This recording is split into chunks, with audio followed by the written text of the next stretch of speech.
Okay, you guys, on this episode of the Outrun Show, we'll be talking about free games. What is it? Where does it come from? What are these free games? Free things you get? Everyone likes free stuff, so you should listen.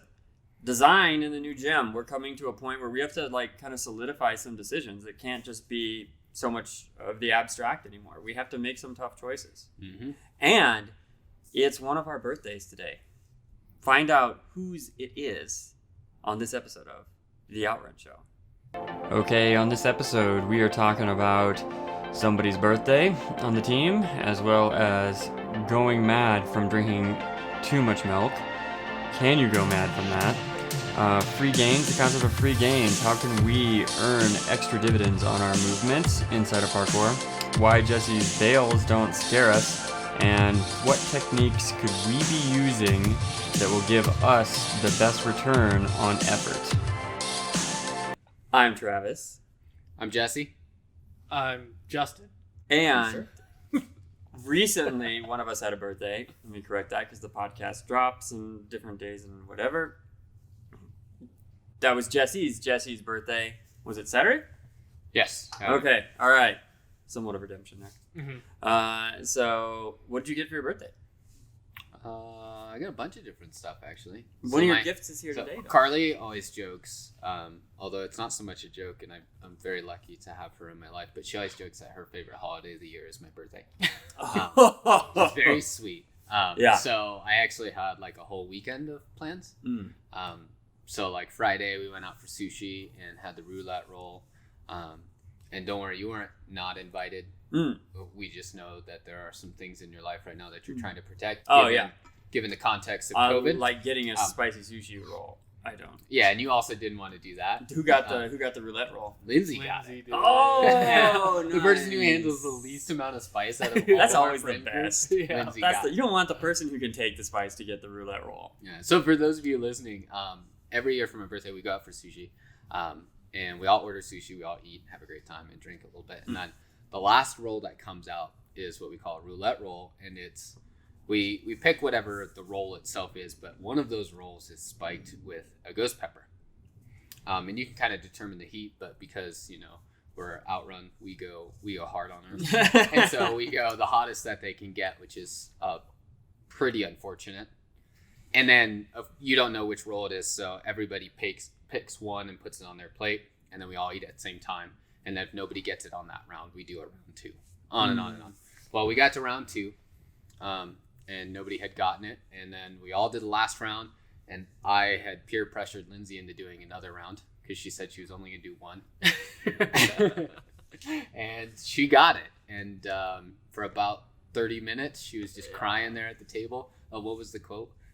I need oat milk. I need some oat milk. I need oat milk. Lindsay's a vegetarian, kind of shifting towards vegan. So I asked that them to bring milk, and all they had was just regular milk. They didn't have oat milk. So she was joking, and amidst tears and a red face, she was like, "Do you have any oat milk?" No, it was serious. It wasn't even that's so. She drank the milk though, so because the pain was that necessary. I love that. That is such a Colorado Whole Foods chick I know, right? thing. I need oat milk. Amid while suffering, while literally dying. Yes. You're like, do you have maybe oat milk instead? Oat milk. Free range oats. Free range oats. Oats that ran free in the fields before their lives ended. But Lindsay took it like a champ though. Yeah. She did great. I had lost the previous 2 years in a row, so I was excited not to lose this year. Yeah. I forgot about that. Yeah, that is true. So it's nice to share the pain on my birthday. Also because it makes the birthday of my morning often pretty unfortunate. Yeah. When I visit the bathroom. Yeah. So that's you just need more of those free I don't range think Travis oats. has that. Yeah. I don't. He just hasn't destroyed his intestinal lining yet with enough spicy food. I Yeah. don't. He grew up with our dad in I've Endorphin had some Rush. definitely had spicy. Yeah, We used to do even after China, China's really spicy, and then Thai is really spicy. But we used to do the when I was getting really into nutty health stuff. It's not nutty, you guys. It's okay. I was into health stuff. Extreme. Extreme health. Orthodox Well, I would health only ride the free range oats to dinner, right? Like that. We would do. We take the Thai peppers and you have to bite a Thai pepper and then do a shooter with straight apple cider vinegar. Oh. If anything destroys your stomach lining, it would be like just straight apple cider vinegar. Yeah. What actually destroyed my stomach lining was Mountain Dew. So if you're a kid, you're listening to this, I think it was the caffeine and the sugar. At least that's what the doctor said. I'm telling you that I probably drank more Mountain Dew than you. What? And I just got cancer from it. Okay. You just got like on the level of the amount of Mountain Dew. Travis got to cancer level, which is like a high score. Oh, that's That's true. very You high just score. didn't quite Skipped get ulcer. that. Right. You were just in like bronze. Oh, I forgot. Yeah, you had that ulcer. Because the Ooh, reason ulcer's my- pretty good. That's at least silver. Yeah. silver rank. Silver rank. Because I didn't have a problem with spicy food until I had my ulcer, and then I was like, it's just bad mornings. Yeah, bad nights. ironically, I feel like the better I eat, the weaker I am at like eating junk, right? So I think that. Because your body's like gets No, angry. it's like cool. It's fine. It recognizes, right? It's like when you're It's true. when you're young, and somebody's like, "Hey, if you mow the yard, and the yard's like an acre and a half with a hand mower, I'll pay you $15." You're like, "Oh, sweet, yeah." And nowadays, you're like, "Wait a second, that's practically slavery." Yeah. There's like acclimation, Like and yeah, it is. There's it's all context, right? Like you just Now you know better. now you know better, but now we do eat better. We eat really well. Like 80% of my shopping is probably at like Whole Foods, and next is like natural grocers. Every once in a while, well, I still. mean, if you're at Whole Foods buying True Moo freaking chocolate milk, it don't really matter where you shop. That's true. Okay, so when I say that, Dude, I Whole mean Foods like, don't sell no True Moo, alright? Dude, He's you're right. right. They probably charge you $7 for the same milk. you get the True Moo, which is like kind of like in this region is sort of like the cheapest like chocolate milk that you It's a can gallon get. chocolate But milk. it's so good because it's half sugar.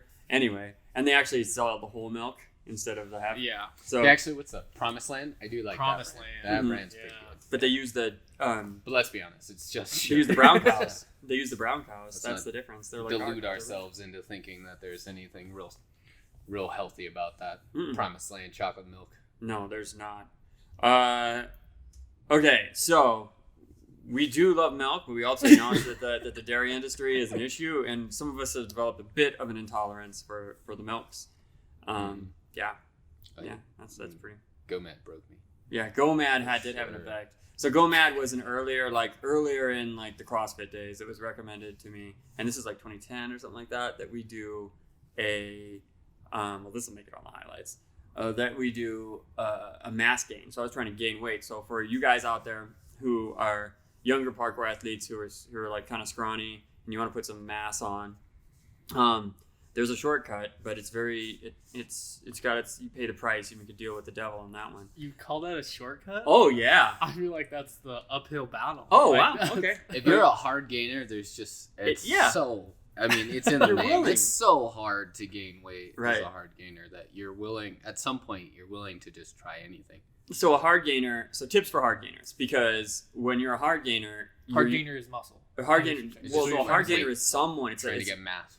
it's usually self-diagnosed as someone who can't put on weight. Okay. So it's someone who is like, they have a higher metabolism. They're younger. They just move a lot, and they don't It's most eat parkour enough. athletes Yeah. or would probably fall under like a hard gainer. And some people will say things like, "Oh, when you're younger, your metabolism is stronger." There's just truth to that. And you're doing a lot, you're growing a lot, and you're learning a lot, and you're probably training a lot. So when some people are like, "Well, I've got a kid, he's real skinny, but he can eat whatever he wants." Like, yeah, I mean, he's probably eating whatever he wants, but he's probably not putting the right kind of like calories in. Like his calories are probably all Mountain Dew and Reese's peanut butter cups, right? Like that's not going to work to grow a body. And matter of fact, it may just make you feel hungry and a little bit, like they call it, like thinny. The like fat skinny, where it's like you would think someone would just be shredded. Yeah, you're like, but they're not. They're kind of doughy, and still small. And I'm not body shaming that, but this is just the archetype of somebody who would say, I'm a hard gainer. They usually self-diagnose that way. But if they really just focus on a few things, maybe some of the lifts we'll talk about later on as we talk about those free gains. I would say a GOMAD is not free gaining. So GOMAD is a hack. It's a gallon of milk a day diet. So you've heard of all these diets before. This is gallon of milk a day diet. And I did this diet. So it was when I was hardcore paleo, meaning I almost didn't have any carbs in my life except for like a sweet potato. And every once in a while I would look at a wild berry or something like that, right? Tater. Dude, I was like 145. Well, at the end of the day, full on like steak, maybe I'd hit 150, and was pretty shredded. Probably the most shredded I've been in my life, but very, very small. And I was doing CrossFit, and a lot of the lifts were getting in the way. Like I couldn't pick up much weight, and at that time that was important to me. 'Tis not important to me now, but I wanted to lift more. So my coach was like, "Hey, yeah, well, he's a former like military guy. He's like, well, when I took kids through training and we were deployed and we were together, and I had to put weight on kids really fast, I'd just be like, hey, just do the gallon of milk a day diet." And I was like, I can do that because I'm very like, I may be flighty, but I'm like in the short term very determined. And so I'm like, I can do that. I can make that work. And so I stayed paleo, which gave me like a foundation of like vegetables. So I wasn't just eating crap. It was like crap plus, it was like good food plus a crap gallon of milk a day. I bought the good quality milk, local dairy. Got to. And I literally would have to buy 5 gallons at once because just the way it rotated through, you'd have to like buy it on certain days. And I would start in the morning and I would carry on a pint like at work, like a beer pint. Oh, so everyone knew you were drinking milk. Yep. Oh, and yeah. I knew my numbers, so I had to get to. There's no way to hide it. I had to get to. Oh, you can't hide consuming that much, and I had to get to 8 pints a day to get to a gallon, and so, or it might have been 9. I can't remember. Right, 8 or 9. I carried around. I'd be like hash marking off like how I got through my milk, and gallon of milk a day. 2.5 months went from like high 140s to low 180s in 2.5 months. That's the gallon of milk a day. Now, I've since had a few people try it. Now, I got a little bit addicted to milk after that. Oh, yeah. Like, you come off of it and you start to itch. You're just like, where's that milk? Gross. You're like, okay, I'm done. I don't have to do it anymore. And then you're like, but I kind of want to. Just pictured the Mad Max milk scene in my head. Now I can't undo it. Well, now you know why, like, little puppies and, like, little kittens, they just go ravenous over, like, when it's food time. And just, milk. But it doesn't work with chocolate milk, even though you can throw some in every once in a while. Like I would count a pint of chocolate milk as my, one of the pints. But yeah, you would get really, like I think I would have gained a ton of like fat if I hadn't been basically keto plus GOMAD. Yeah, that like if you're on GOMAD, that's gonna be your only sugar. Right. You're getting. But the milk, it's made to turn little cows into big cows. It's filled with hormones, like the complex, the whole milk. This was whole milk. This is not skim milk. Dude, this is not. It's thicky syrup. For wild sure, free range oat milk. It's made to make heifers. Yep, yeah. It's made to make heifers, literally. And so I will admit at the end of that I was a little fluffy, but I still had some abs, and I think I cut right afterwards just by coming off of it and keeping my activity up. And then I hung out around like 175 for a while, 170, 175. And that was I think that's some of the best weight that I've been at just for like training and doing work and stuff. I feel like maybe that's a little heavy for jumping. I think you kind of want to be lighter if you just want to jump. But overall, I was pretty happy at that weight. I do think that I got a little bit of insulin resistance issues from it.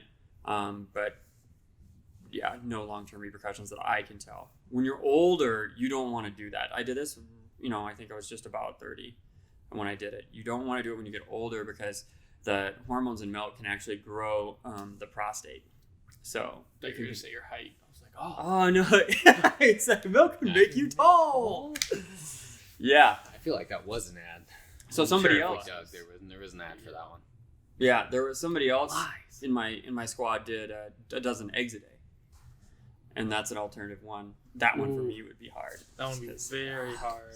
Yeah, definitely healthier than straight a gallon of milk. I would agree. So I totally think that the dairy industry is something that needs to be reined in. I don't like how it's advertised to everybody and how everybody feels like they have to consume it. But I am someone who is highly acclimated to be able to consume milk, evidently, because I can do it. So my ancestors somewhere like that did not bother me that much. I take that lactase enzyme, the enzyme that people take who are lactose intolerant. Pop one of those a day, every other day. I didn't have any problems. Yeah, what was your experience? It was about the same. But I went into it intentionally like prepping, so I bought a box of those like lactase pills, and I wouldn't do it every day, but I would definitely like every other day I'd probably take 1 or 2 of them just to chase through, but it was rough. Yeah, I mean, like it's tough because you'll hear it suggested by like bodybuilders who are like a lean 180, and like if you're a skinny 140, a gallon of milk feels a lot different on your body than it does his or hers at 180. I can guarantee you that.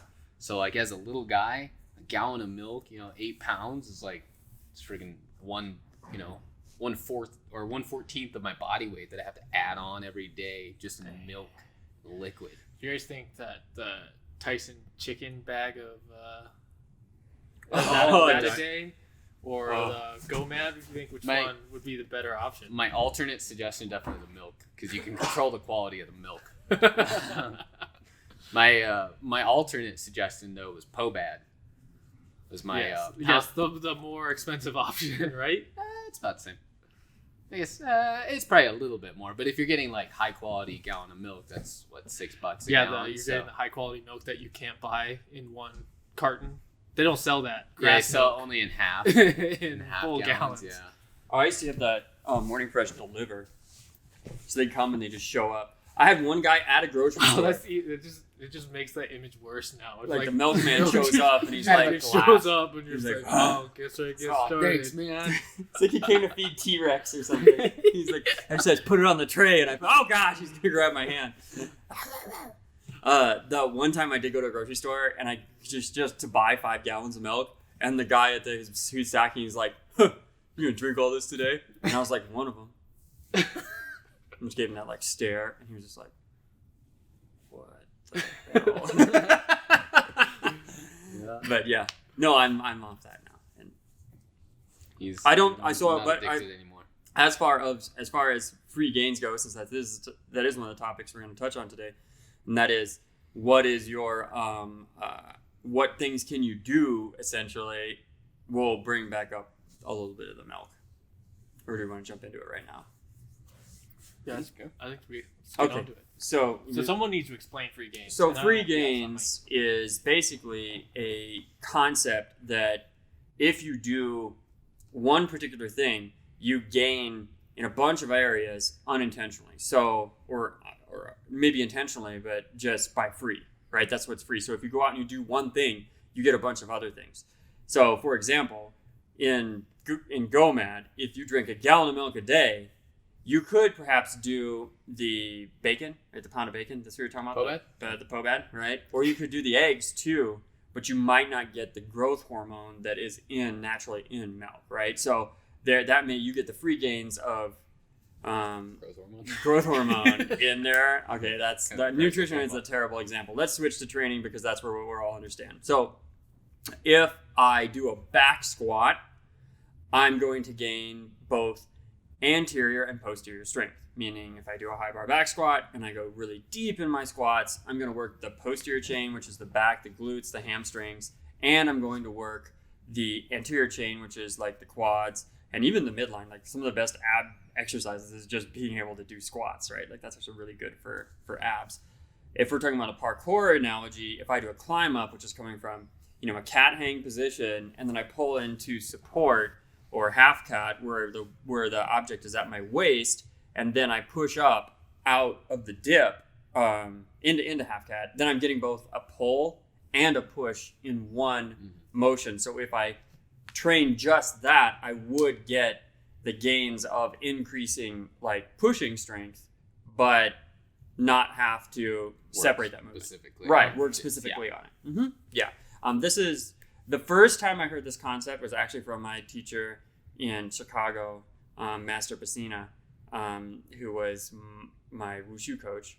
But then more recently, it's been popularized by Philip Chubb, who's Mindful Mover on Instagram, and he's just been trying to say, here are the things that you can work on that will give you a lot of the things you're working on separately. But if you just do it in this one movement, you're going to get the gains. Mm-hmm. I think bro science used to call these compound movements, but I don't think the intention was the same. Meaning like, if you stick to compound movements like pull-ups, push-ups, and back squat, you don't need to do all like the cable stuff and things like that. But yeah, so what we're seeking today is what techniques have we ever used for free gains, and where does this concept exist in parkour? Yeah, so when I was asked the question, I was wondering if there, in terms of parkour skills, is there any skill that you can learn that would automatically give you experience in another, where, you know, at the very least you could just learn it very quickly in a day or so. But the more I thought about it, the more I felt like skills in parkour are like branches in a tree, and if you learn the more complicated skill, the further away you got from learning something else. So as opposed to like more specialized that you got. Learning a Kong will never teach you a lache, right? No. So there are some, I think there's some bigger ones, because in the tracks program, which is the adult program, I encountered this where it was like they were only coming once a week, and I had to teach them something that was safe, that they could scale. So there had to be a progression for it. So it had to have a couple things.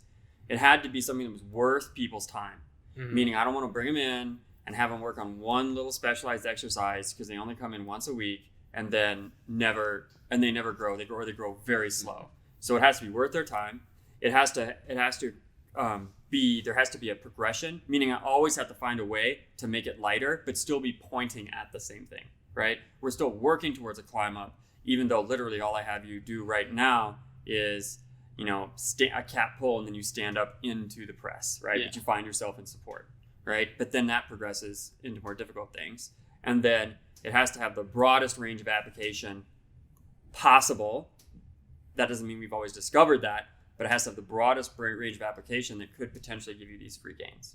Meaning, if I work on a precision to the point where I can do lache precisions, I may be able to just do lache precisions and be working on both precisions and lache precisions, right? I don't need to do my precisions separate if I'm training lache precisions in certain context. Yeah. Wouldn't be the only thing you want to focus on, but that would be how I make that decision, instead of being like, well, I'm just going to program laches and continue to program lache precisions and blah, blah, blah. We try and compound those things. So what were some of the ones you thought of? I have thought about this a little bit, and so I have some suggested ones, but what were some of the ones that you thought of right away? So the ones that came to mind initially weren't the skills, but how you perform the skills, the power up to it. Like hurdle step was one that I found that you could use whether you're doing a lot of acrobatic stuff or you're doing more traditional parkour stuff. That step translated to aerials and side flips and front flips and Kongs and wall runs to a degree. Absolutely. So hurdle step was my first one that I really felt confident saying that if you learn this technique, it's going to improve a wide variety of other techniques that you have. But that's in terms of like actual skills, I couldn't find a single skill where I was like, yeah, I know if I just train this one here, I'm going to automatically learn something else. So like I was thinking about, you know, wall runs, and I was like, well, I guess if you learn a wall flip and you just don't reach the top of the wall and you fall backwards, you get backflip. Wall flip. Yeah. So, but no, I was really trying to find like a special technique. Like if I just learned Kongs, was there something else that was automatically granted to me? And I couldn't actually find a skill. One joke that kind of goes with that, Amos, when we did the EDU cert, would always talk about like Woo Kemi, which is like a double internal play on like puns, but Woo Kemi is the discipline of learning to fall that Amos promotes, and then Woo is like, woo, that's amazing. Right. And so it's like Woo Kemi. So whenever I used to teach, because you just said the wall run thing, whenever I used to teach wall runs to adults, I stopped doing this because I think I ran out of energy. But I would always be like, okay, so you guys do the wall run, and then I'd be explaining the technique, and I could see their eyes kind of glaze over. They're just like, I just want to run on the wall, dude. Yeah. And then so at the end of it, I'd always be like, and if you do your wall run wrong, it looks like this, and then I would just do the wall flip. Yeah. As a joke, but. You know, so you're exactly right, and that did help teach me something about that. Have you observed any, Jess? I'll throw a couple out that can we'll get the spicy one. Yeah, but most of it's gonna come from. So I think it's worth splitting them between like there are skill gains that you get, and then there are performance gains that you get, right? Yep. Technical versus physiological changes. Okay. And I think explain the difference. Well, so for example, if you want your broad jump to improve, doing heavy weighted singles or doubles on back squats will give you an increased broad jump without you ever having to work on the broad jump, right? For me, though, it's tough because is that a free gain or is that just a gain, right? I think it depends really on your intention. If my intention is to do back squats to improve my broad jump, then it's not really a free gain. That was my goal at the end. But if my intention was I wanted to improve my back squat so that, my booties look a little fresher come the holidays, right? And my broad jump gets improved just as a side, then the broad jump is a free gain.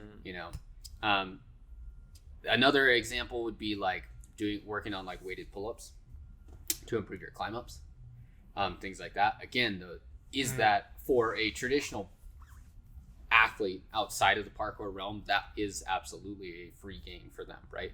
They just want to get their weighted pull-up up because they're chasing the aesthetic of that, or they're chasing the actual number itself.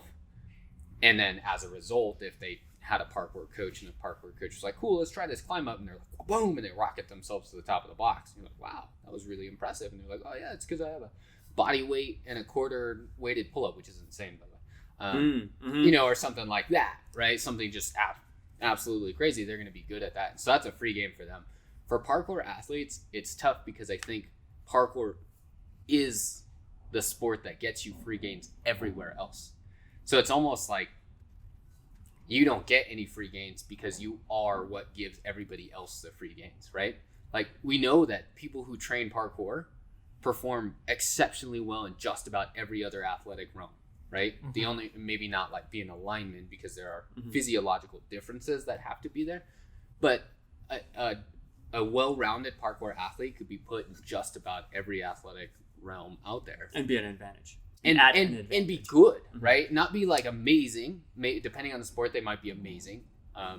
Depending on the sport, they might be just good, right? And there are, of course, a few of them that they would be just average or below average, like no better than a walk-off or a walk-on. But it's tough because, parkour is typically that sport. So I'm going to give you 2 reasons why you're right.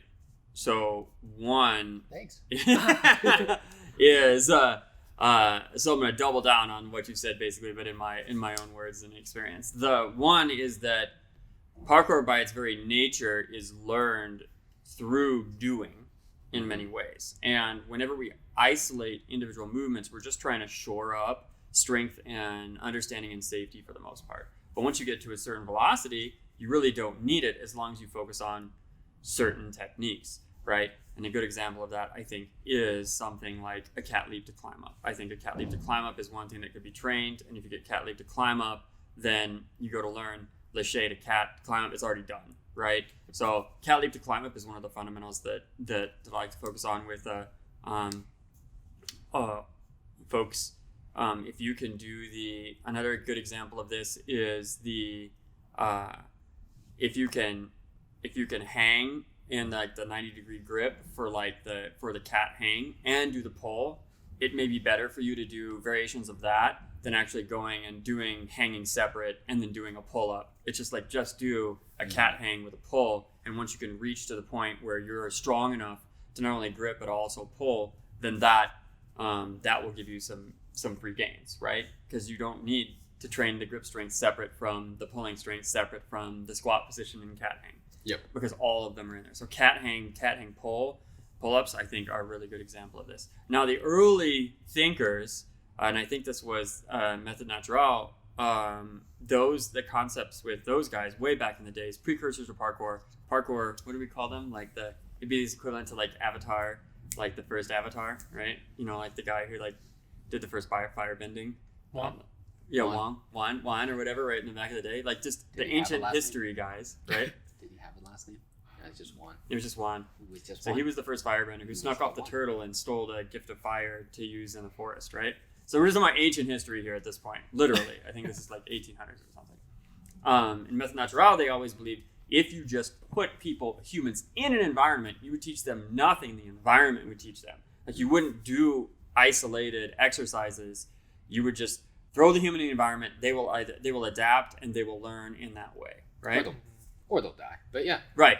We now know that this is really just selection bias in some ways, right? Yeah, survivor bias. Yeah. Survivor bias, right. Yeah, this is just survivor bias in that way. But there is a lot to be said for putting yourself in the context and doing things. And the reason I think that parkour is so special is the environment. The environment is so diverse. Yeah. And you're used to working with just very complex environment. And that makes you like acutely aware of space. Yeah. And that pays out everywhere. So when Jesse's like, well, parkour is the discipline of adaptation in that way, you're right, because the amount, the sheer volume of like different shapes and surfaces and everything you get exposed to when you dive deeper into it just pays out everybody else. You're not going to have trouble on a flat court if you're used changing to directions. Right, changing directions if you're used to. Now, that skill becomes very refined later on in sport, but I'm just saying, like, if you're used to running over a bunch of nut stuff, and people are like, hurdles, you're like, you mean just one? And I can see it, it's painted, it's clear? Okay. You're really good at that. If height's the same for all of them. Height's the same. Ground's the if same. we brought in where your area of free gains, parkour gets very clear to me. Because we did a couple of different sports. We did track, we did soccer, and I did football. And for my examples, in track, I'd never trained sprinting in my life. But parkour, you absolutely have to be good at sprinting off the start, right? In the short, in a limited number of steps. So Jesse and I were both very good sprinters. That was pretty natural for us. In football, I think the free gain in football was far more comfort in being in the air. I remember a couple times scoring a touchdown by jumping over someone. I remember getting an interception by jumping over someone. And it's not something that I planned or trained for in football. They actually train you not to jump, right? They don't want you to be in the air. As little guys. Especially as a 5'6" guy, you don't want to be in the air. But it paid off for a couple times. It also was the death of me in some ways when I jumped. But I remember doing naturally jumping over people and intercepting footballs. And that was stuff that I couldn't have trained during football, but I had a free gain, a free touchdown from training in parkour, and just being so used to jumping over something without looking at it and planning my steps.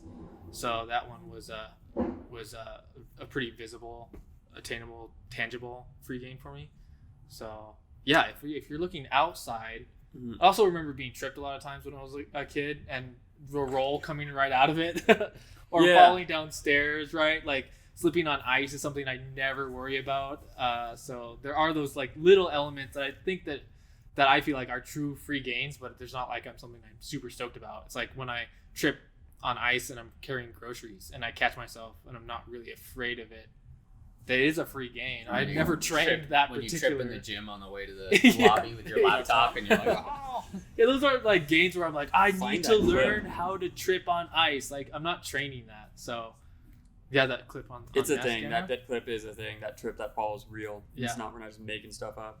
It's true. I think one of the biggest free gains that parkour does give is just a comfort in environments as it relates to like the unpredictability of it, right? The other day, I'm just gonna come out here. I'll just own it. I was doing the tour, right? Oh yeah. Moment of And honesty. Moment of honesty. In the middle of a tour. So I just have a general policy that when I'm doing tours, I don't demo. One, because I'm not warmed up, and two, that I feel like it sends kind of the wrong precedence about what we're here. We're here to teach and not here to like do stunts, right? We're not like here to show off, and so. So it's normally, COVID. We gotta sell. Yeah, apparently. And I think I was just in a mood where I was like, yeah, sure, I'll do a swing, and I wasn't intending it to be a big swing, right? But it reinforces why I don't demo during a tour. Anyway, so I go up for the bar. I'm just gonna do this like lache that I've hit, 100 times just as like a warm up, and to go and I cast, and as soon as I cast, I feel my palms, and I'm like, okay. We're gonna have to find a way to like tuck this in. So I cast and I peel out and we can well, we can't link the clip actually for liability reasons. But anyways, edit that shit in. So I peel out and there's like a slanted wall that I like am heading towards at a very fast speed and butt first, like upside down.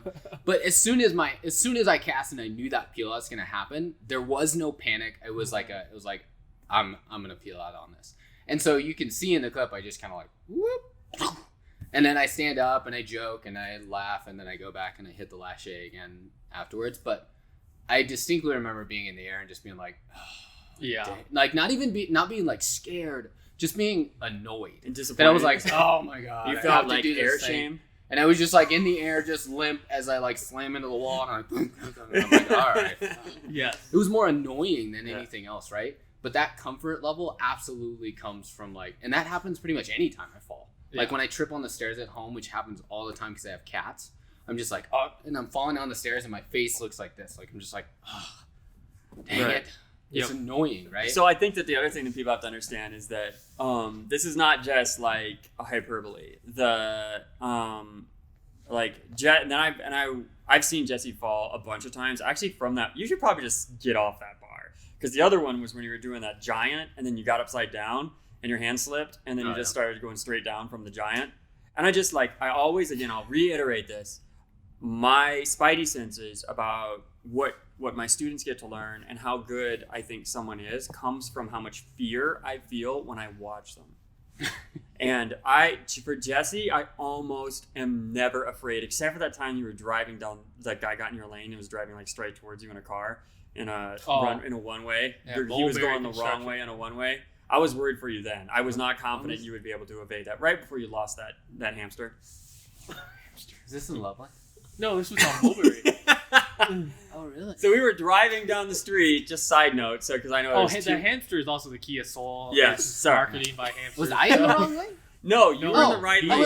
I was like, I mean, I know I'm not a great driver, which is why I haven't driven for 8 years, but I was like, I'm not that bad. No, it was just a one-way. It was a one-way, and construction had changed it so that the road people were used to driving down was the wrong way, and there was only one lane, but someone else had turned into your lane, and you were going correctly, but the construction diverted someone into you, and they were and no one was stopping. Like, you guys were just headlights, it was at night, and we thought you were going to just like run right into each other, but there was an evasion that occurred, I guess. So maybe you did get that one to work too. So anyway, but I also like to say that like people should know, this is an opinion that I have of Jesse that I haven't verbalized. I think Jesse is probably like the best athlete that I have a relationship with. Like, I've met athletes that are there, but I actually think, not only that, this is your birthday, this is not your birthday gift, maybe it is, I don't know, too much compliments. I also think that Jesse is definitely the most underrated athlete in the state of Colorado. I think that, I would hands down say that. I don't think people know. I don't think you flex real hard, so they don't know. But you guys got to know. And he's like, I let go of Lachey. We'll show the video. We'll find it. We'll blur your face out or something. Oh, no, I meant for the people in the tour, but yeah. Oh, yeah. Blur their face out or something. But you won't. You'll see it, and you'll be like, oh, it won't feel like he was going to die. You'll watch it, and you'll be like, oh. That's kind of the worst part about it, too, is that it just... If I were to see a student do what Jesse did, it would be like, that bar's going off. We're never getting another bar sim because this kid almost just killed himself and scared everybody else. But it's Jesse, right? So, there's control in the air. There's posture that you can see when you watch Jesse's battle. Yeah, for sure. And so that comes from, I think that Jesse also enjoys a amount of athleticism that's natural and genetic, but through his behaviors. He works really hard at really high level stuff, and that makes him better. So he is a perfect example of like all other things, like being out of the way. He works on the things that gives him the best results, and he just doesn't deal with the other stuff, but maybe run some experiments. That's why we always joke that he's a bit like bit of an edgelord archetype, a little bit of a mad scientist, not alchemist. The alchemist, a bit of an alchemist, runs his little experiments, and you're over there, I'm like, he's either going to get twice as good or lose a limb from that. I'm not really sure. So that's the sort of approach that he takes. But for us mortals, I think that there are a few things that I'll point out, and this is the goal that most of my programming for new adults comes from doing things that in training will stop them from hurting themselves, but also make them better. So they're like, it's baked into, it's like the potential risk that I've relived and seen in each of them, I know, and I'm preventing that. So here's a perfect example of that. And if you're a parkour coach, I'm adamant you should teach this way. What is the first vault everyone learns? The steppy vault. Some people call it a safety vault, even though I would argue it's not that safe because I've had a lot of injuries. Some people call it the climby uppy downy. The uppy downy vault, right? No, that's ascents and descents. I don't know. So here's the tip. I'm seeing the moment. Justin's got it. It's that, I think people assume that we talk about programming with each other way more than we actually do. But that's okay because we're kind of running our own experiments, and where there's overlap, we know there's probably truth.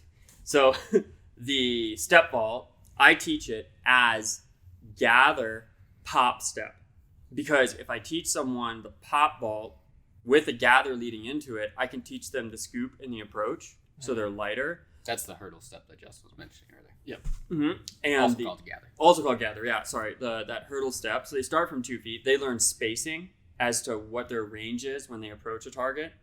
They learn the same setup, which will go for the wall run, which will go for the Kong vault, which will go for the aerial, which will go for the Webster, which will go for everything, is learning that gather hurdle step. Yep. Then people say, then why you teach the pop? Traditionally, we would teach someone a step vault and later on teach them a pop vault, which is just where you step on the wall before you enter the step itself on top of the box. And that training methodology is pretty much what I see standard. But the reason I flipped it is because it becomes a break, and then I don't ever have to teach it again. You can always go up. So if I have a hot-headed a student that comes in, the pop will always break them. So if they run at the box, they don't trip in the step because they have to pop. And then they also have to learn the approach. So I will teach them in the beginning those approaches, and then they step on the box. And then when they thread through, I teach them sit and then dash out. So now in that whole line, they've essentially learned what the range, the setup, the approach, the pop through the gather, the pop step. So if something gets higher, they can always pop into like a crane, right, for a wall run or something like that. If they thread through into a seated position, they know a dash exit for descents, and they're used to split leg exits from for their step vault. So then later on, I'm just like, okay, well, the next progression is you're not going to step on the wall. You're going to adjust your foot down so you land. And that landing foot, or that last stepping foot on the ground, is what's going to give you the feeling of where when you're taking off and approaching. So then you do your step. You just go backwards and you got your step. It actually makes a ton of sense, because one of the ways that we scale down movements are by increasing points of contact through the movement, right? That's why we use step vault before speed vault, because a speed vault is a single point of contact and step vault is 2 points of contact. So you're essentially taking that same methodology and just going a step earlier, going backwards, where now you're adding a third point of contact for the entire movement. Yeah, I think that's a fantastic. And it's something that a lot of kids who can't vault the standard height vault boxes that we had to build the mini ones for, they would do naturally anyways, because they have to like run and jump up to it. And then they almost always have like a crane position with that bottom foot, right? So it ends up helping them too, because then they can work on taller vault boxes without having to need, to just like have this awesome running jump.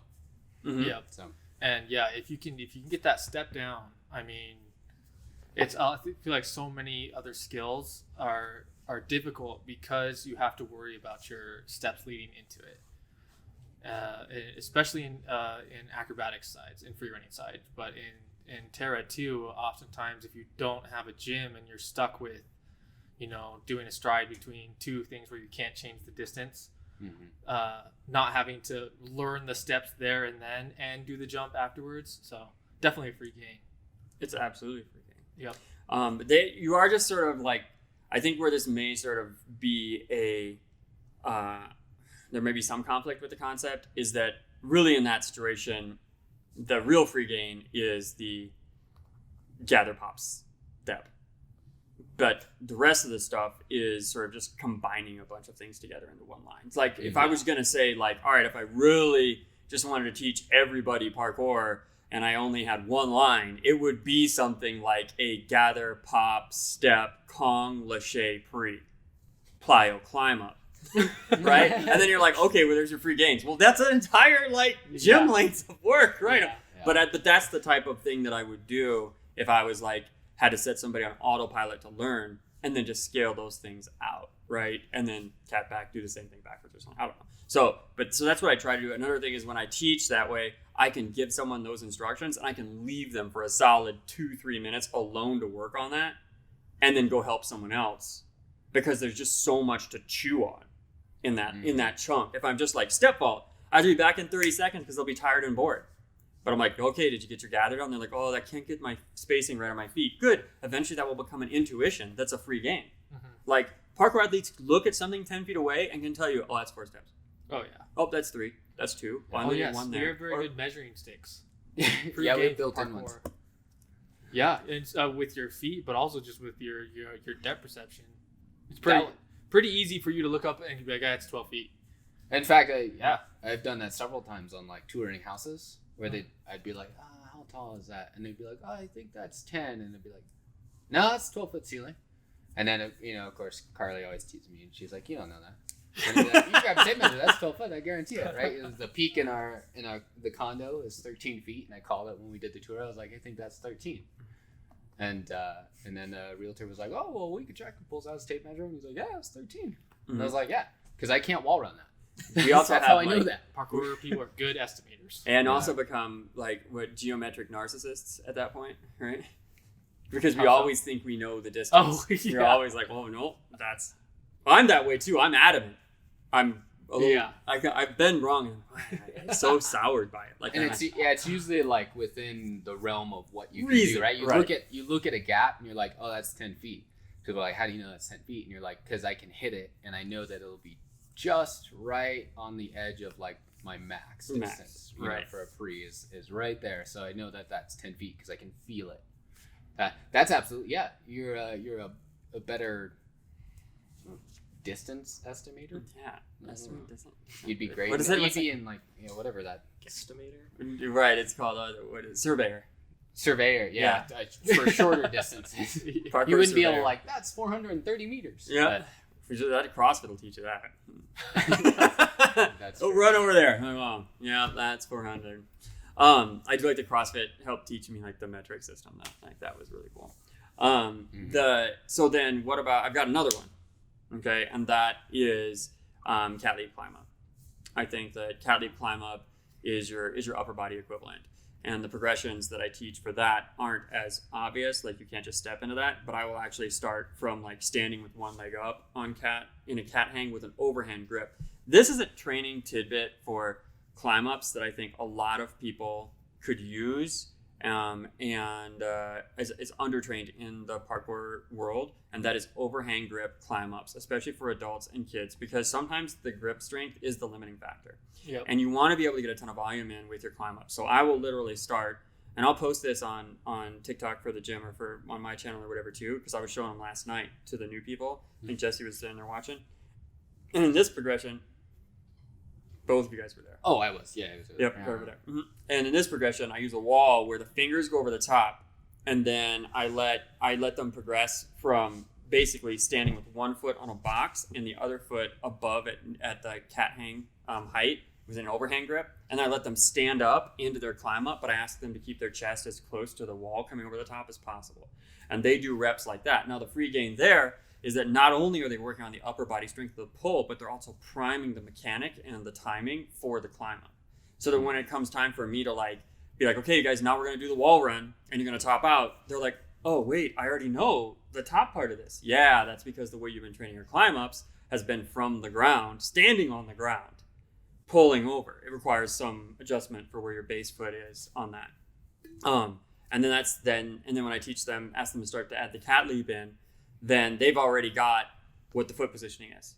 They also know where their bail is because they can put their foot down to save themselves. Mm-hmm. And then then I'm just like, are you strong enough to grip onto a 90-degree grip? Okay, cool. Now you've already got it. You don't have to train anything new. All your foundation built up to that. And we do the cat leap itself. You're already used to going from a step with the leg down into the cat hang and coming up. So again, you've already done it.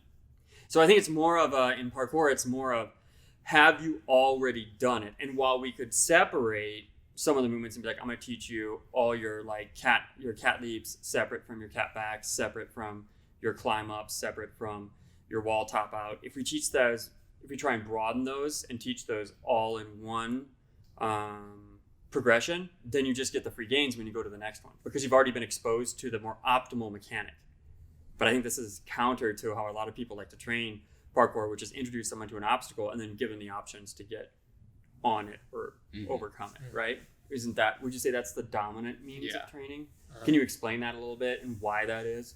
Because as a person who came in from like a more of a martial arts structured fitness approach, when I originally 8 years got in parkour, that was very interesting to me.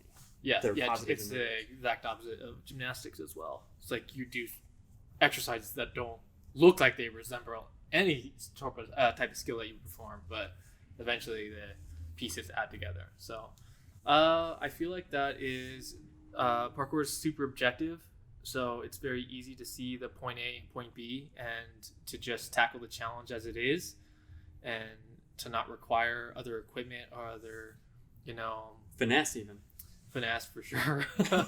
Yes, because you get on top of the wall, you did it. So I think it's just because it's very easy to just view parkour as objective wins. If you made it across the gap, you did it. How you made it, how it looked aren't quite as important as just doing it. That's where the fun comes in parkour. Right? Mm-hmm. Yeah. And so I think it's task completion. Yeah. It is so task it's easier to just coach like that, and I think it's also it's pretty easy to get that sense of accomplishment when the day that you were trying to learn to climb up, you were on top of the wall, as opposed to the gymnastics format where you spend 2 years trying to learn a front flip, and you finally get the front flip after 2 years of learning, hollow and handsprings and a dozen other skills. Unnecessary. This is unnecessary, right? Because we have kids with no background in that come in here and learn triples. Yeah. A triple rotation with no traditional. Now, they need to stretch a little bit more. We could probably figure out we need some free gains on stretching that would balance that out. But that would tell you that, you really don't need to spend 4 years building up to this technique. No. If your real goal was achieving it and not just following your dogmatic ritualistic process, you could do better for these kids. Yeah, I think that if I were to give a free gain to gymnastics, I would say with discipline and their ability to focus on like minute details of their mechanics. So what is the free gain for discipline? Because I think there's some truth to that, but I don't think that means you need to do 2 years to do something. I think that because is discipline just boot camp? Has military figured this out? Yeah. It's not gymnastics, not unique in their discipline, right? So what was your question again? Yeah, just like what the free gain for discipline would be, because that approach isn't necessary. But even if we look at like a very freelance character like Dennis Rodman, all right, who played for the Bulls and was known for just like going and winning. They'd win games, but he'd just dip out. Like they would be training for like finals, and then he would disappear and go to Vegas or show up on like WWE or something like that. And they'd be like, "Where is Dennis?" And they'd be like, "He's just gone. He's in with Kim in North Korea or something." I don't know.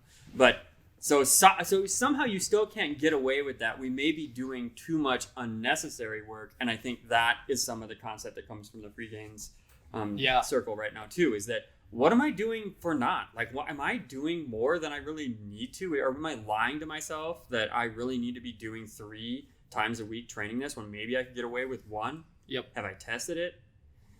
Have you ever experienced something where you had been doing a lot of work towards something, and then when you were just honest with yourself, later on were like, you know what? I really feel best when I'm doing this, but otherwise I had just been following programming, right? Like maybe not programming, but like a preconceived notion about how you approach something. Can you guys think of a skill or something, just some gain in general that you just scrapped sort of the unnecessary,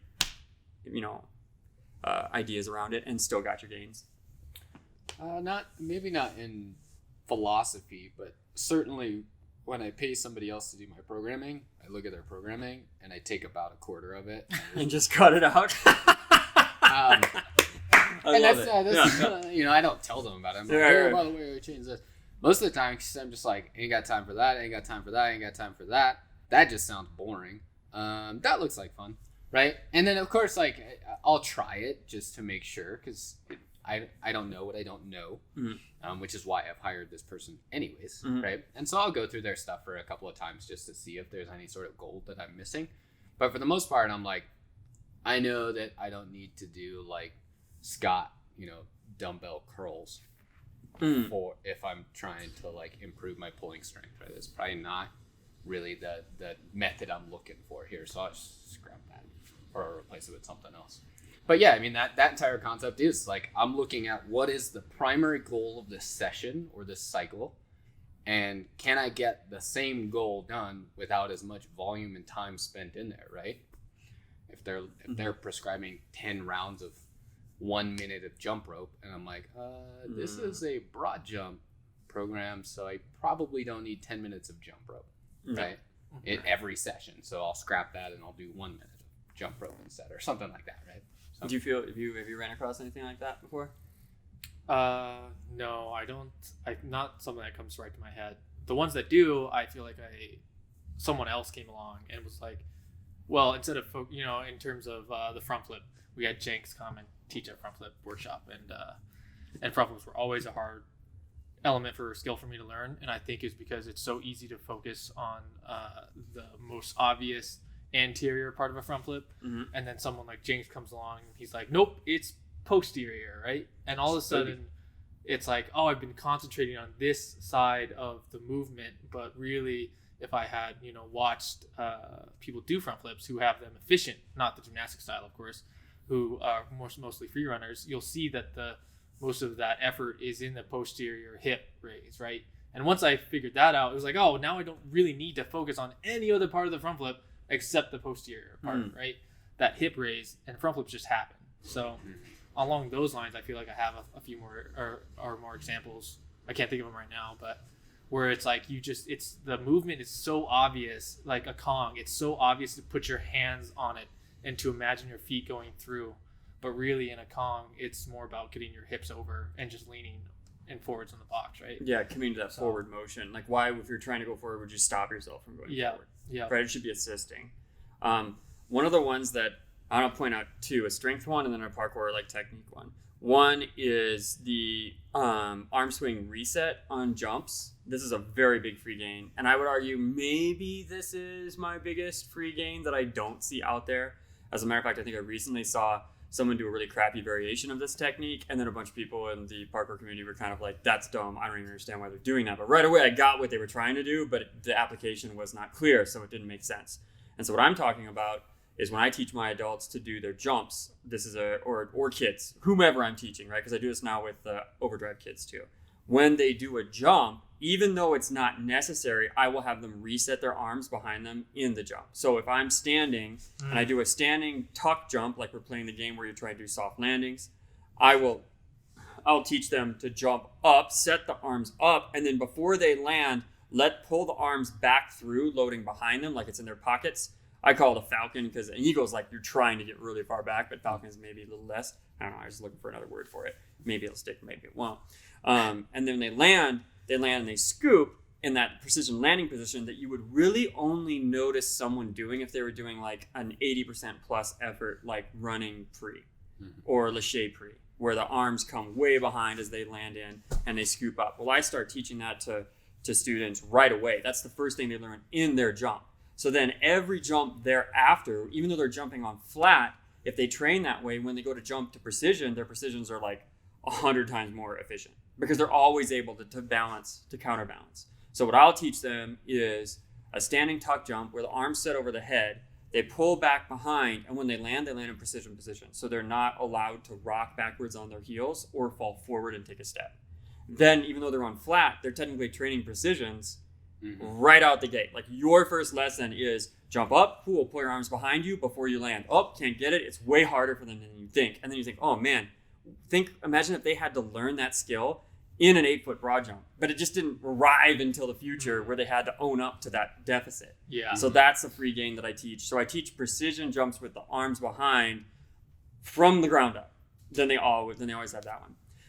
Where I've axed, that's a combination one. And I think most people look at that and they say, well, that's unnecessary for you to teach that at that stage. I would argue it's not, because there are almost no cases where you don't use that anyway. There are examples where you change, if you're jumping, moving from monkey plant to something where your hands actually stay in front of you. There are some examples of that, but the vast majority of the time that you're sticking a precision, there's some, even if it's a subtle, like pull and scoop in it. Even if I just hop on something, it's just a little bit of this, a little bit of that chest lift, or if I come off of a wall, bouncing back to the ground in order to take energy out of that drop, I'm going to treat it a little bit like a plyo when I hit the ground, absorb, and then stand. I'm not just like push into the ground. So it's everywhere. That arm reset is a free gain, 100%. The other one that I've used that's a strength example is that I've done like GG Mufu's programming, I've done like flexibles programming, HEG, some FRC stuff, all on middle split, just because I like to work on a middle split. It's been a sore point for me for a long time now, but it's something that isn't really parkour specific, but I want to work on. It's also could be cool for like kicks and tricks and stuff. It's kind of more aesthetic. But I remember I recently came to this conclusion, which was if I do strength training before I do my stretch training, I will almost always be more open.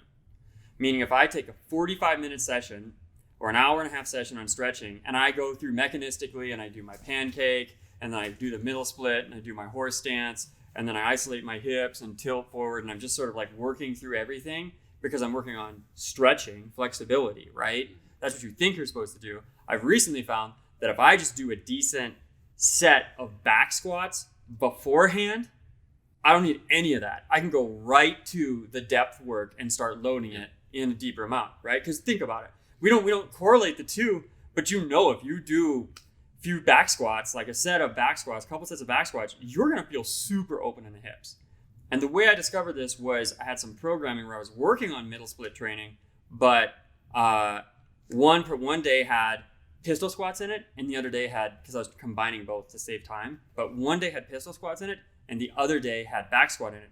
And then it was like every other session I'd be like, man, I go into my splits and they're just awesome. And then I'd be like, the next time I'd be like, oh, they aren't. I must be too tired. And then it took me 2 times through before I realized that it was back squats that determined whether my session was awesome or not. And so then I pulled out, now I do back squats in every middle split session, and I can get to the depth so much faster. So that's a good example of like a free gain, back squat. But this is a back squat that Jesse should talk about because you're really good, like deep double weight body back squat, right? Mm-hmm. So let's talk a little bit about the range of back squat and why that matters, because most people are doing sort of like pseudo back squats or just not through the full range. I think it changes, right? Because some people are doing low bar back squat. Mm-hmm. And some people are doing high bar back squat. And I think for most parkour athletes, high bar back squat should be the goal. Front squat even more, but front squat's just, it's almost unnecessarily comfortable if you don't have the anatomic build for it. Mm-hmm. So like you don't need to choke yourself if it's just not your thing. You'll get pretty similar effects in a high bar. But yeah, I mean, the back squat itself in a high bar back squat is the absolute lowest you can go, right? It is if you take a pancake position, right, which is legs in a V, you're sitting on the ground, leaning forward, trying to push your belly button to the floor.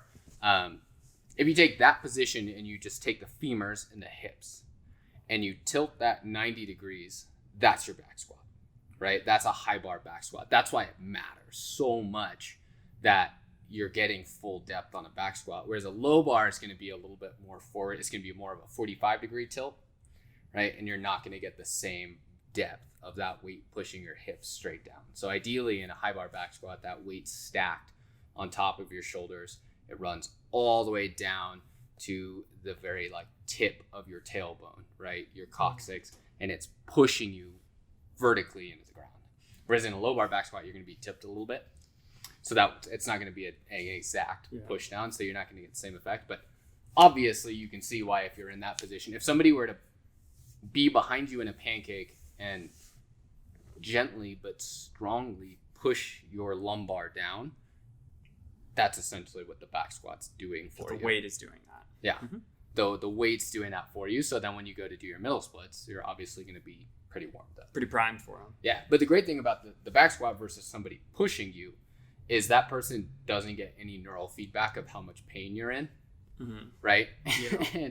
And a high bar back squat, you have to be, somebody pushing on you doesn't get any neural feedback of like, oh, is Travis in pain or not?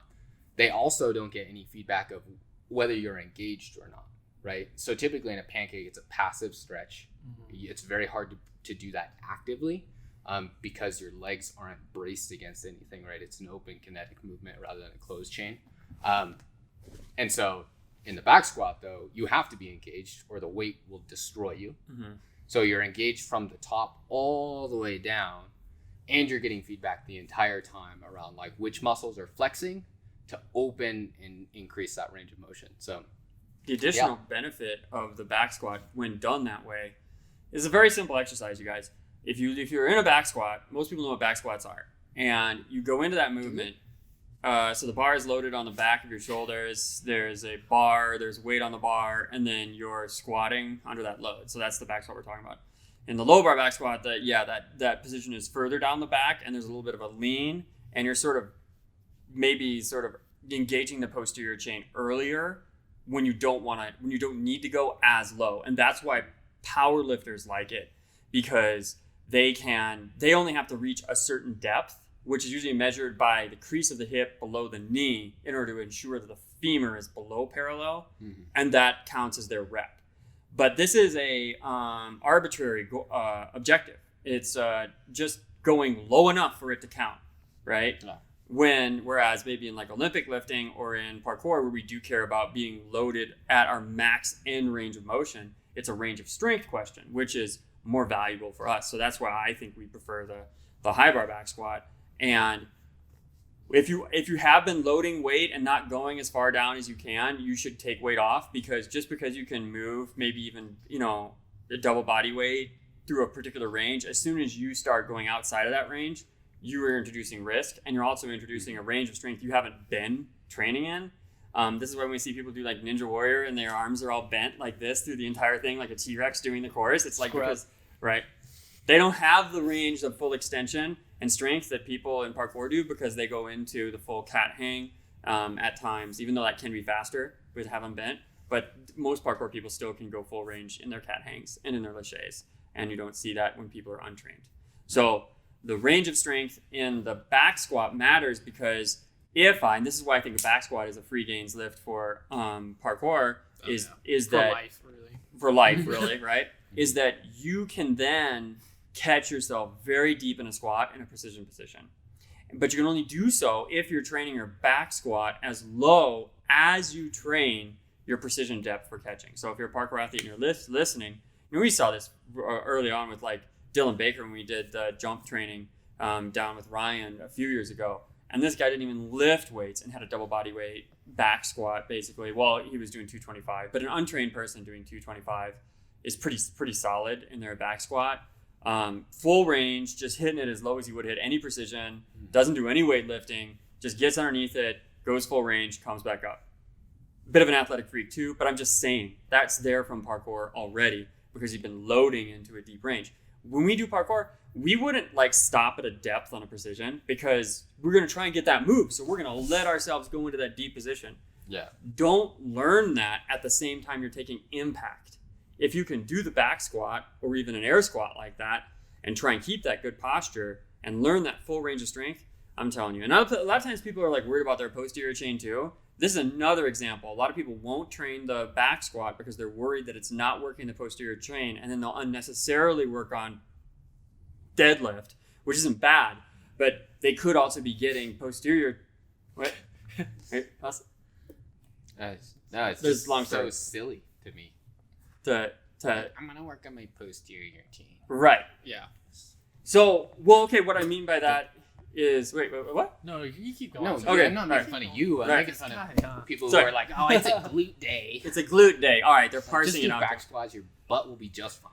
If you actually go low, you can avoid your butt and do a back squat. I see people doing it all the time. If you go as deep as, like, check Jesse's Instagram. I think you have some back squats on there, right? I don't have any on mine. I think so. Yeah. If you check Jesse's Instagram, the back squat is very deep. You will know. It's almost more like you were saying pancake earlier, but I really think it's more like a high hamstring pancake.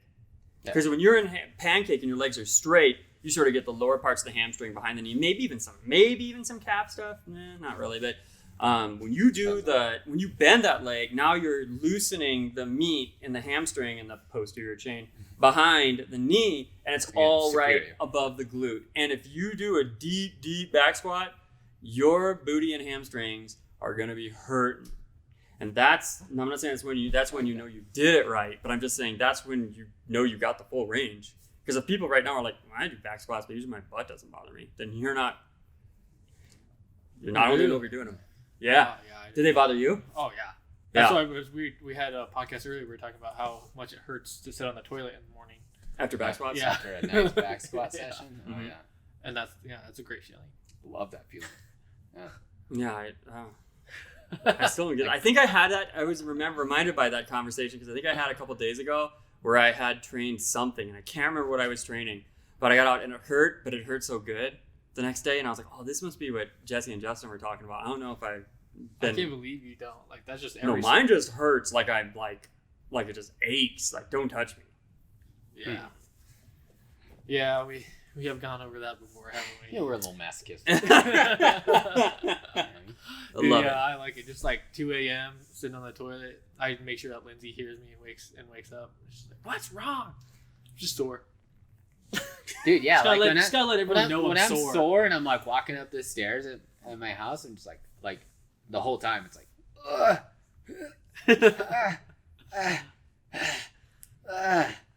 like that's it. That's me going up the stairs and my 5 steps or whatever. Each step is a grunt. It's not because I actually need to grunt, but it's because I'm celebrating the pain. Yeah. I'm like, there's celebrations. Good. People try to call it whining, but it's celebration. Yeah. I ain't whining. You ate back squat. Is true. But yeah, I think I guess if you wanted one move that would give you free gains for all of parkour, it would have to be back squat. I think back squat. I mean, if you want to get really high level, it's the snatch, but that takes so long to learn at the level that it would be most effective that it's just kind of inefficient. Dude, I have a ton of people, and this is why I think you're right with the snatch. There's some truth there because I constantly get pushback when I say that the Olympic lifts could provide some benefit to parkour athletes. And one day, somebody who's got a lot of clout, maybe it'll be me, one day I'll have like Donald Trump clout and people will just cultishly listen to me. But I had to take my clout. Did you come to take my clout? Piccolo. Come up here. But like a perfect example of this is yesterday, one of the coaches is working on is working on overhead squat with a plate, trying to get full range of motion, and I'm just like, you mean like this? Boom, 25 pounds, ATG squat with one dumbbell overhead, and that used to be a trick that we would have like bro science dudes come into like the gyms or whatever when we were training the Olympic stuff and be like, hey dude, take this 25 pound dumbbell and just do your squat and see if you can hold over your head. And they can't because it becomes like a front lever, or not a front lever, an anterior like raise with the dumbbell in front of their body if you don't have the overhead shoulder range of motion. So the precursor to being able to do the snatch is being able to do an overhead squat with full range. Like you need your full like ATG, arse to grass squat to get into a snatch. Your limiting factor in the upper body for your snatch is overhead squat. Yeah. In fact, it's funny because that's my athlete and he's doing that to build overhead strength. Which will work. Yeah. But I'm just saying, I already had this for gains because I had already been working. I think you genetically had those. I don't think you ever gained those. Really? Yeah. No. Yeah, so there are people. I think Wushu helped me with that. I think it definitely helped you because keep that it. was a lot of shoulder. But like there are things that we've talked about this a couple of times that like you're just genetically are gonna be predisposed for having a longer femur means you're a better jumper. Period. That's math. There's no arguing around that. Is it really the long femur just because you can go further it's a with longer your lever? Longer. It's a short, lever is short always trebuchet versus a long trebuchet. Which one's gonna throw the rock farther? But with strength, longer levers. Maybe with jumping because you're talking about distance, but with strength, longer levers aren't a benefit. Like a bench presser. And yet here I see who's the strongest man in the world is 6'3". Huh? Thor? Right? Yeah. Thor? So like I hear this argument that like taller people have a disadvantage mathematically in strength, but it's not. if we're just looking at the bones, it is, but you also have a lot more muscle tissue that's because of that longer bone. So it's actually not true that it's like, strength people are like short people, or you're going to be able to deadlift more. Then why is it that the world's strong, like most amount ever lifted in a deadlift is from a dude who's 6.5 feet tall? I mean, he is just bigger though too. Yeah, that's my point. My point is you don't get tall without being bigger.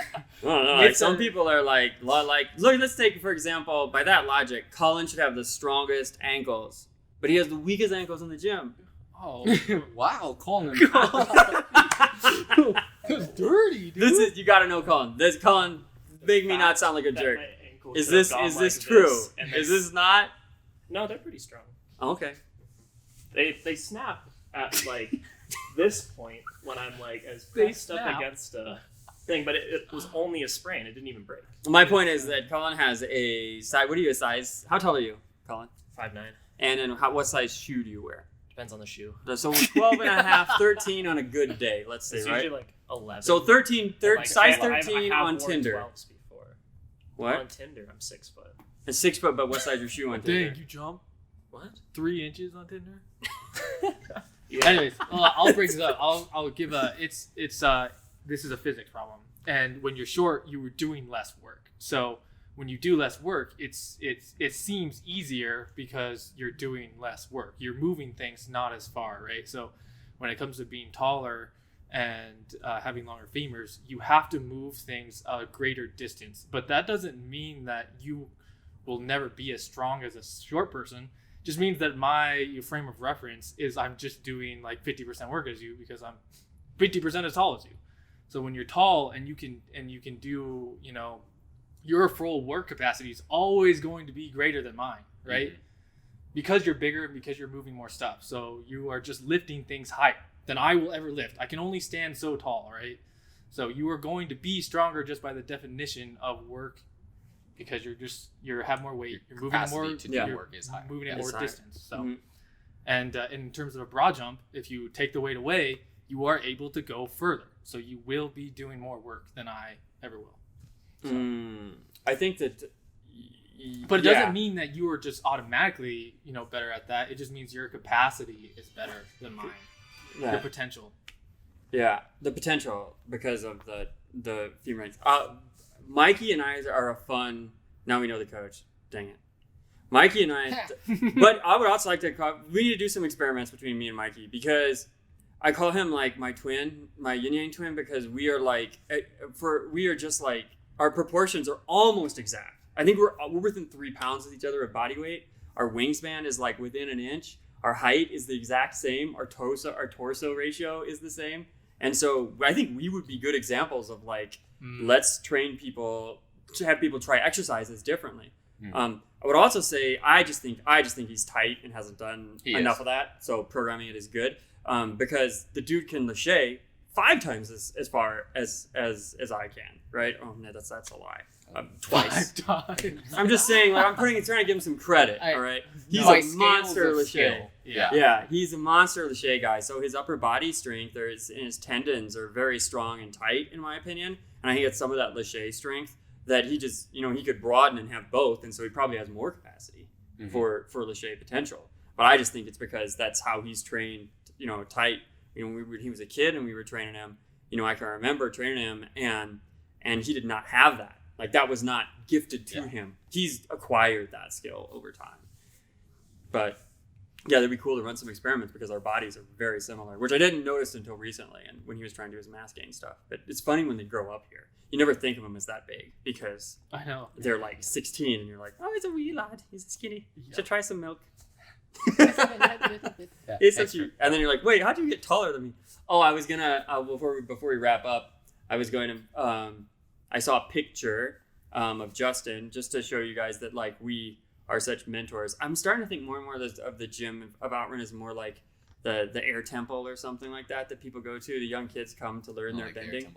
You don't like it? Well, it did get wrecked. It's because they're vegetarian. Oh, you're worried about the free range oats because they had like an entire philosophy around like existence that the air temple has. It's not mine. Oh, okay. Well, definitely more. I mean, I'm definitely an earthbender, bro. Oh, you're Earth. I'm Earth. Damn. Sure. Okay, real quick, while you're bending out. Oh, if I had to pick one, Earth, hand down. Not what your personality is, where you think you belong. You think it's Earth. It just happens to be both. That's what you'd want to do, and well, probably because of my personality, but yeah. Okay, all right. Yeah, I think it'd be air, avoidance. You're an air guy, huh? That passive philosophy is definitely more my style. Maybe water. I don't know the water philosophy so much though. I don't know if air is necessarily avoidance or adaptation as much as acceptance and. Oh, not so avoiding collision, right? Like whereas earth and fire are very headstrong. I feel like air and water are more avoidance of conflict. Yeah. And channeling. Yeah, it's like redirecting. it's like I hate using the word "go with the flow," but like that's how they're finding the path of least resistance. Be the leaf. Yeah. Mm-hmm. Yeah. I go back and forth between fire and water. I know that's weird, but it's just like I have those two, like, polar opposites. Like I'm always like fighting against ambition, and when I'm outside of that mode, I'm in like something that's more like chill and kind of like less resistance, more go with the flow. But then like when ambition kicks in, I'm just like fire. Yep, that sounds about right. Yeah. More like water. Like I was just like, extreme chill or extreme fire. That's just where I like hang out. Some people might call that bipolar, but I'm not bipolar. So, so yeah. All right. Well, anyways, we got sidetracked a little bit. Oh, so I guess we'll end this with I remember that the story I was talking about where where do they come to what's the equivalent of the air temples for kids to train earthbending? Or the forest. It's like build your house. Bossing say Survive. Survive. Right. Anyway, okay. Was that there was this picture I ran across when I was trying to compile some stuff for some of the culture things we're working on to present our culture to coaches and later staff, probably the rest of staff. It's got Justin hanging on a bar, and there's like 5 kids next to him hanging, and no one's feet are touching the ground. And I looked at him and I was like, wait, of these 6 people, only one of them still doesn't touch the ground with their feet. Yep. Because the rest of them was all grown up, Yeah. and now they're just like. So it's such a crazy. Like I'd love to do another picture where everybody's hanging from the bars, but like all the kids are like, touching, but Justin's not. Just to show that like we're there, for them as they get older, and there is something that may take a while to like come around and realize about that as a coach. But I think that you have to acknowledge, aside from their parents, we're probably the most persistent figures for kids who stay here for 3 to 5 years. Yeah. Because they're going to lose teachers annually. Yep. That's true. Yeah, it's pretty big. Yeah, I still remember my martial art instructors. One of them started us on flips. So, yeah, you have a great effect for sure. It's true. It's pretty powerful. Mm-hmm. For positive or negative. For positive or negative. It's true. But all right, so I know that my like free gain exercise is absolutely back squat. Yeah. That's the one that I would give to parkour athletes. And you could deviate from there into like high bar, low bar, front squat, overhead squat, single arm, split squat. I know there are a couple of people in the parkour world right now that are all about split squat. All about split we've squat. actually had a discussion about this, about like split squat versus standard, like, Oh, we did. double leg squat. Yes. Versus back squat? Split squat versus back squat? Yeah. Yeah, so like if you were trying to get better, like which one? So maybe we could dig in on that on the later ones. But Give me a parkour technique. So No. you would go with back squat over split squat. I would go with back squat because the math is in your favor. Okay. No, If you're, okay. if you're, Don't oh, now we're start getting into don't it. start Dang, the we're discussion. Just I'm not gonna argue why. Just let's for chronological purposes, just give me the strength free gain and the technique free gain. Parkour and for parkour. Technique free gain, I don't really have one for that, but absolutely for strength and power, high bar back squat. It's your nice middle of the road. If you have the range of motion and already have the experience doing it, then the snatch lift. Okay. Would you say there's a technique in parkour that you would tell athletes that you don't see them working right now that maybe they should spend more time on? No, I try not to tell other athletes what technical skills they should work on. He's trying to keep them for himself.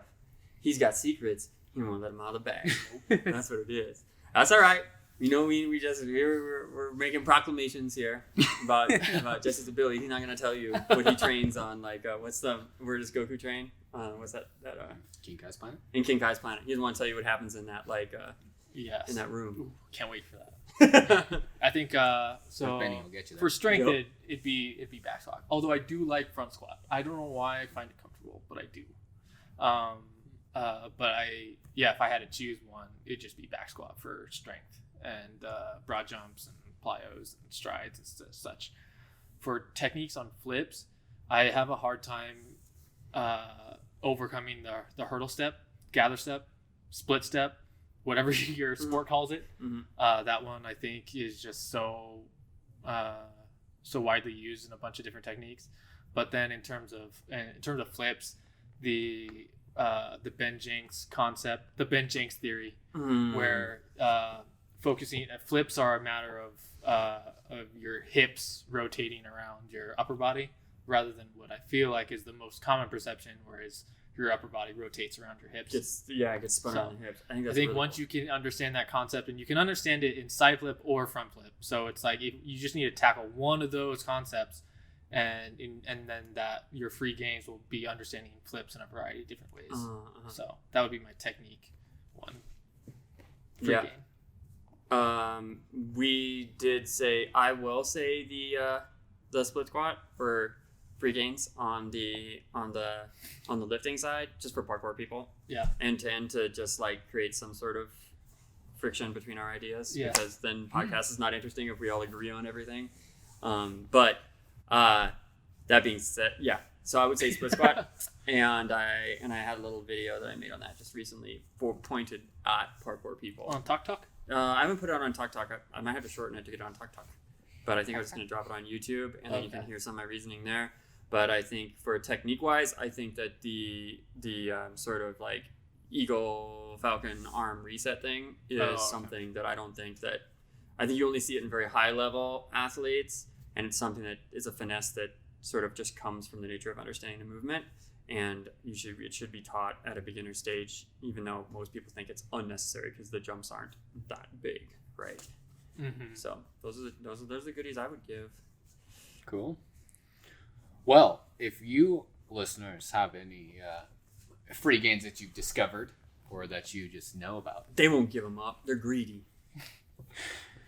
Maybe. Share a little bit, you know? Yeah. We'll share. Do a little share. We've been sharing with you. Right. Exactly. Give a little share with us. We share, you share. Yeah. It's a conversation. Don't be stingy. Well, thanks for tuning in. You can watch us on YouTube, see our pretty faces, as well as our facility. And as we move to the new spot, we'll also be doing the same filming, so you actually get to see our cool studio. Maybe that's not happening for a little while, obviously. But if you've been a long-time listener and not a watcher, come the new year, might be time to start watching a couple episodes just to see if we pop into the new studio or when we pop into the new studio. We'll have a whole episode on that. If you're a watcher and you want to listen, we're on all your major favorite podcast platforms.